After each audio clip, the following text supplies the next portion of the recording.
آپ دیکھ رہے ہیں روشن پاکستان نیوز چلایا جا رہا ہے۔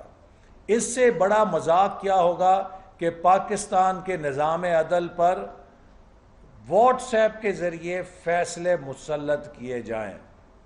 یہ ایک گھناؤنا وار ہے ہماری عدلیہ پر، نظام عدل پر اور پاکستان میں عدلیہ کی آزادی پر۔ اور آج میں میڈیا کا شکریہ ادا کرتا ہوں کہ تمام میڈیا نے اس واقعے کو بھرپور طریقے سے اجاگر کر کے لوگوں کو بتایا ہے کہ کس طرح یہ حکومت اپنے ایجنڈا پر اس ملک کے نظام عدل کو کچلنے پر تلی ہوئی ہے۔ عمران صاحب دوسروں کو ہٹلر کہتے ہیں، لیکن یہ خود ہٹلر کی تمام تر خصوصیات اپنے اندر رکھتے ہیں۔ اور میں یہ بات کشمیر کے مسئلے سے پہلے کہہ چکا ہوں کہ یہ پاکستانی ہٹلر بننے کی کوشش کر رہے ہیں، اور ہم انہیں پاکستانی ہٹلر نہیں بننے دیں گے۔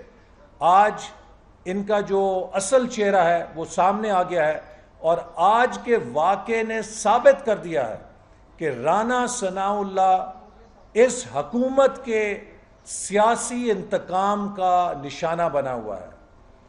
یہ حکومت رانا ثناء اللہ کو سزا دینے کے لیے، اس کے سیاسی نظریات کے لیے، اس کی تقریروں کے لیے، اس کی حکومت کی مخالف تقریروں کے عوض جو بڑے صاحب ناراض ہوئے ہیں، بڑے صاحب کی خوشنودی کے لیے اس حکومت نے رانا ثناء اللہ کو اس بھونڈے کیس میں پھنسایا ہے، اور وہ انہیں ہر قیمت میں جیل میں رکھنا چاہتی ہے، چاہے اسے نظام عدل کو اپنے پیروں تلے ہی روندنا نہ پڑے۔